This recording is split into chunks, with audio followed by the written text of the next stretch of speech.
অসম চৰকাৰৰ ফালৰ পৰা ট্ৰাইবেল বেল্ট এণ্ড ব্লকক বেদখলমুক্ত কৰাৰ নামত যি ধৰণে ইতিমধ্যে ডিমৰীয়াৰ কচুতলিত উচ্ছেদ অভিযান চলালে, সেই উচ্ছেদ অভিযানটোত দেখিছোঁ এতিয়ালৈকে প্ৰায় 4জন মানুহ হত্যা কৰা হৈছে।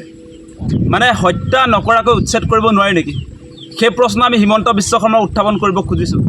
আৰু তেওঁলোকে যি ধৰণে আচলতে মিডিয়া মেনেজমেণ্ট কৰি ইয়াত উচ্ছেদ অভিযানটো চলালে, আপোনালোক সকলোৱে দেখিছে যে অসমবাসী ৰাইজৰ সমৰ্থন ল'বৰ কাৰণে এই মানুহখিনিক, যিখিনি মানুহে প্ৰায় 50-60 বছৰ পূৰ্বৰে পৰা আচলতে ইয়াত বসবাস কৰি আছিলে, সেই মানুহবিলাকৰ ডকুমেণ্ট আমাৰ হাতত আছে।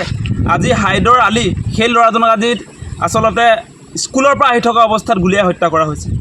গতিকে এইটো আচলতে কেনেকুৱা ধৰণৰ শাসন ব্যৱস্থা? এই মুহূৰ্তত আমি আচৰিত হৈ পৰিছোঁ যে হত্যাৰ বিনিময়ত উচ্ছেদ কেৱল হত্যা কৰিহে কৰিব পাৰি নেকি? যে উচ্ছেদ কৰিবলৈ হ'লে ডেফিনেটলি নটিচ ইছ্যু কৰিব লাগে।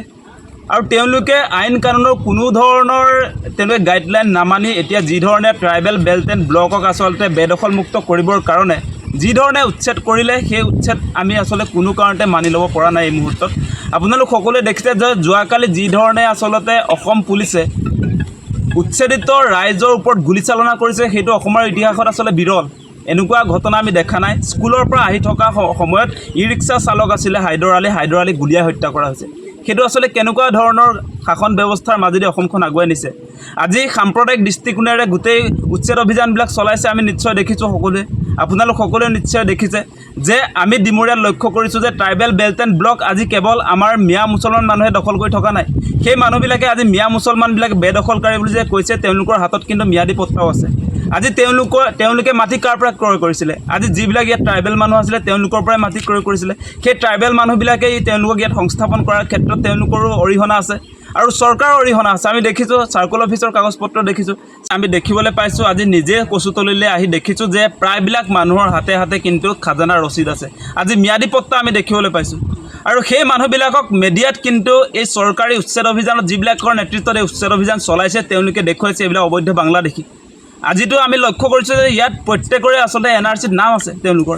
গতিকে এই মানুহবিলাক কেনেকৈ আচলতে অবৈধ বিদেশী বুলি ক'ব পাৰে? আৰু আপোনালোকে নিশ্চয় দেখিছে যে কচুতলিত যিসকল মানুহক তেওঁলোকে অবৈধ আচলতে বেদখলকাৰী বুলি কৈছে, সেই মানুহবিলাক আজিৰ পৰা প্ৰায় 50-60 বছৰ আগতে ইয়ালৈ অহা। আৰু সেই মানুহবিলাকে ইয়াৰ ট্ৰাইবেল মানুহবিলাকৰ মাটি ক্ৰয় কৰিছিলে। আৰু ট্ৰাইবেল বেল্ট এণ্ড ব্লকত মাটি ক্ৰয় বিক্ৰয় কৰিব নোৱাৰে, তাৰ কাৰণে আচলতে চাৰ্কল অফিচাৰবিলাক যে ইনভলভ হৈ আছে ইয়াতে, আপোনালোকে নিশ্চয় দেখিছে। আজি ট্ৰাইবেল বেল্ট এণ্ড ব্লকত বসবাস কৰা মুছলমানৰ পৰা কিয় তেনেহ'লে চাৰ্কল অফিচাৰবিলাকে আজি খাজানা লৈ আছিলে? আজি আমি দেখিছোঁ আমাৰ হাতত ইতিমধ্যে ডকুমেণ্ট আহি পৰিছে যে প্ৰতি বছৰে তেওঁলোকে খাজানা দি আছে, তেওঁলোকৰ হাতত ম্যাদী আছে। সেই ম্যাদী কোনে কৰিলে? আজি কেৱল ট্ৰাইবেলৰ ম্যাদীয়ে দেখা নাই, মইতো মোৰ হাতত ইতিমধ্যে মুছলমান সম্প্ৰদায়ৰ মানুহৰ আচলতে ম্যাদী পত্ৰখন মই পাইছোঁ ইতিমধ্যে।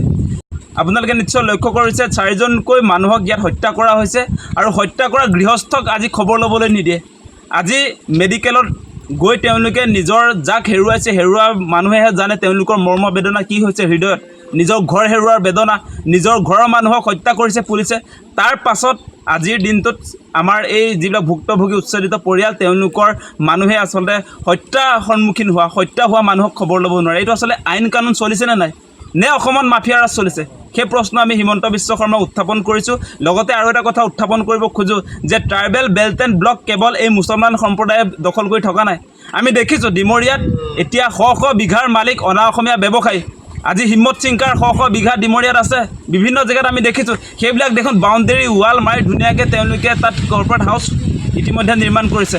আপোনালোকে নিশ্চয় দেখিছে সোণাপুৰৰ এই দুয়োপাৰে, হাইৱেৰ দুয়োপাৰে দেখোন উদ্যোগপতিবিলাকে, বহিৰাগত বনিয়াবিলাক, যিবিলাক ট্ৰাইবেল নহয়, অসমৰ খিলঞ্জীয়া নহয়, সেই মানুহবিলাক কেনেকৈ মাতি লৈ আছে তেনেহ'লে? গতিকে আইন সকলোৰে ক্ষেত্ৰত সমান হোৱা উচিত। যিসকলে ডিমৰীয়াত আচলতে বিভিন্ন মানুহৰ পৰা প্ৰলোভন দি মাটি যে ক্ৰয় কৰিলে, আজি মই হিম্মত চিংকাৰ কথা কৈছোঁ, আজি মহেন্দ্ৰ মিত্তলৰ কথা কৈছোঁ, এই চিমেণ্ট ইণ্ডাষ্ট্ৰীবিলাক যে আছে, সেই মানুহবিলাক কেনেকৈ ইয়াত মালিক হ'ল? তেওঁলোকে কেনেকৈ ইয়াত থাকিব পাৰে? সেইবিলাক উচ্ছেদৰ আওতালৈ আহিবনে নাই? সেই প্ৰশ্ন আমি হিমন্ত বিশ্ব শৰ্মাক উত্থাপন কৰিছোঁ যে কেৱল আপুনি সাম্প্ৰদায়িক দৃষ্টিকোণেৰে পলিটিকেল লাভালাভৰ স্বাৰ্থত কেৱল সংখ্যালঘু লোকসকলক উচ্ছেদ কৰিব, সেইটো কেতিয়াও হ'ব নোৱাৰে। যদি উচ্ছেদ কৰিছে তেতিয়াহ'লে সেই যিবিলাক কৰ্পৰেট হাউচ, যিবিলাক অনা অসমীয়া অখিলঞ্জীয়া মানুহ, সেইবিলাক উচ্ছেদৰ আওতাত আহিবনে নাই? সেই মৌলিক প্ৰশ্ন আমি হিমন্ত বিশ্ব শৰ্মাক উত্থাপন কৰিছোঁ। আৰু যিসকল মানুহৰ বিৰুদ্ধে ইয়াত আচলতে অন্যায়ভাৱে তেওঁলোকে উচ্ছেদ অভিযান চলালে, সকলোকে ন্যায় দিবৰ কাৰণে অনুৰোধ জনাইছোঁ।